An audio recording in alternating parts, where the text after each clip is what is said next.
You blew my mind the last time you came on the show because you said something that nobody had ever even mentioned in this whole 20 years since this happened. It was the OJ thing. Yeah. And you said that I really wonder about the CTE, the impulsiveness. You know, people follow him on Twitter. They say he's fucking hilarious. Like that he has no remorse at all. Like he's just, you know, happy Mother's Day, horny, shit like that. That's, you know, we're looking at the behavior of Antonio Brown. Yeah. We're looking at. Is that not sad? We're looking at all these behaviors.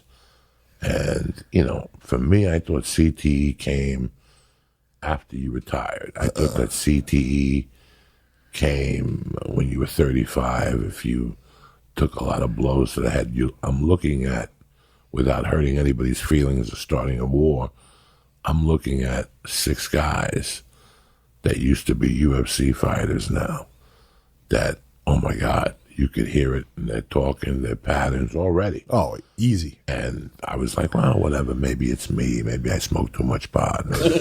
I watched the Aaron Hernandez thing. And yes, I was blown away on his murders and his stupidity and his immatureness. I was the same person when I was 23. What shocked me the most about that whole documentary was episode 3. Spoiler alert, go fuck your mother if you haven't watched it. It's been out for 10 days. All right? If you haven't watched like 10 years. if you haven't watched it, you should be shot and fucking hung. So I'm sorry.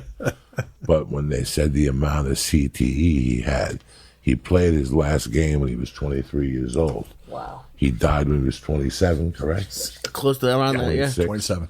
And they did the brain, the autopsy. So now I know I'm not stupid. That CTE probably grows. It grows even after you stop taking bumps to the head.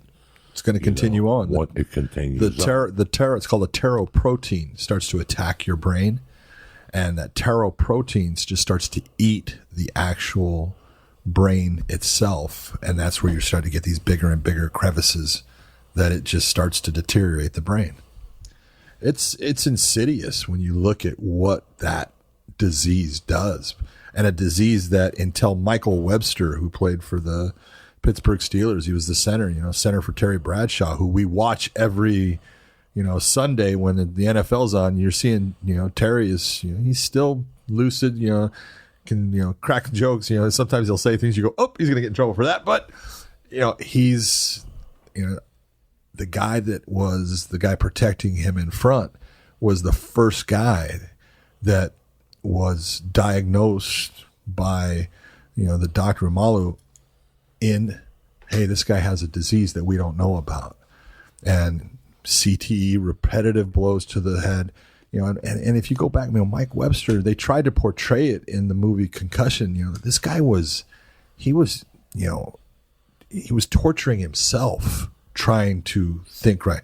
His entire family left him because they couldn't be around him because he just was this guy that, they didn't understand. And he had these rages and he tried to, use things. He was pulling his teeth out of his head, and you look and you go, my God. And now back then we didn't know about, things. We didn't know that. Obviously we kind of knew, hey, boxers, when boxers get older, they get what we call, punch drunk, or then it turned into pugilistia dementia. And, football players, it really wasn't that much. And then all of a sudden, oh no, football players are prevalent with this problem.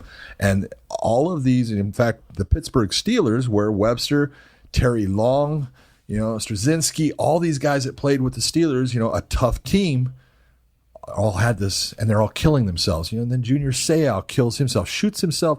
Dave Duerson, who played for the Chicago Bears for the 86, the 46 defense, he shoots himself in the chest to take his life while leaving a note saying, I want you to check my brain. And he's got huge CTE issues. This is a guy that had a degree from the University of Notre Dame and all of a sudden couldn't, add up numbers, couldn't do anything that made sense. Then Junior Seau does the same thing. Junior Seau shot himself in the heart, in the chest, saying, I want you to look at my brain. And, obviously he had a major problem with CTE, and that's why he was having the depression. But you get to Aaron Hernandez, who you're talking about. You're talking about a guy who played football as a peewee, as a high school football player, as a collegiate football player for 3 years, and then a couple years in the pro. And at the age of 27, they say that his brain was that of people that have died that are over 45 years of age. 45 to 55 was the only people that were close to the amount of damage that Aaron Hernandez had at the age of 27 when he died. That's crazy. It fucking fucked me up all last weekend because I started thinking about how many times I got hit to the head. But my PTSD don't come from fucking hits to the head. It comes from, losing parents and that type of stuff. Yeah. But at least I know who I am, and I really focus on my notebook and writing, and But I think at 23, and I look at these kids getting into the UFC now.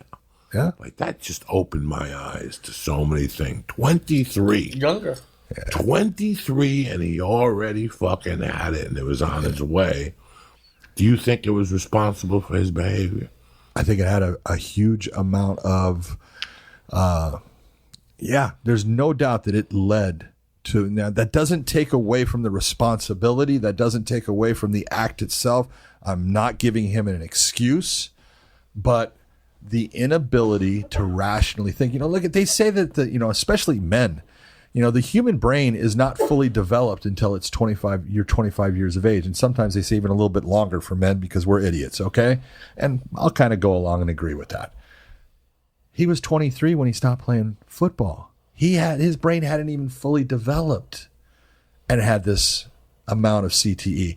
And my dad is older, and he's always yelling at me about what they're doing to football, and they're candy and making them pussification of football is ridiculous. And I go, Dad, you need to understand this has to be done. It's the only way for football to survive. And they have all these. It's not going to survive. It might not, but it's like back in his day. He was the leather helmet days. He actually had a leather helmet when he first started playing football. Saying now, I read an article. I was very interested in that, and I started one night, on the road. I do this shit on the road. This is what I do on the road. Now, when I'm around my fucking family, is I go down foxholes, and I guess somebody did a study.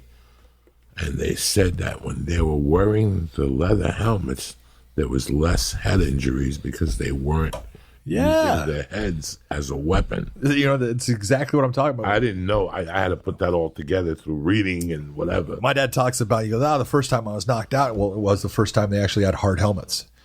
He says, and I was receiving a kick. He says, and I caught the ball, and the first thing I saw was this white with a green stripe, and it hit me in the face, And he goes, I went to the wrong huddle, and back then it was, hey, suck it up, right? Get back in the game, because they didn't know, and we didn't know the things back then. And I'm not saying when it comes to guys, like the Dick Buckuses of the world and all the old football players that played in that era of the 60s and 70s, 80s. Hey, we didn't know. Obviously, we knew. All right, football's not real healthy for you as far as later on you're going to have all these joint issues and all these, but no one knew it was going to change you as a human being because your brain is who you are. Now, at least with fighting, football, any of them, hockey, this is an activity. If I'm going to do this, it ain't healthy. It's not healthy for me, and this can absolutely affect who I'm going to be later on. Now, the problem is, that decision is usually made by a young person. And as young people, we're not that bright. We don't think about the future because, I never thought I was going to live past 35. I thought it was 37. Okay, there you go. And I was like, there's no way. I take too many chances. I do too many dumb things, But here I am at, you're at 57 years old. I'm still here and I want more, but you're not going to make the best decisions. And that's why what you're talking about with have a plan. Hey, have a plan is absolutely right. I always tell people, look at dreams are great, but they don't become a reality until you write them down. And then it becomes a goal.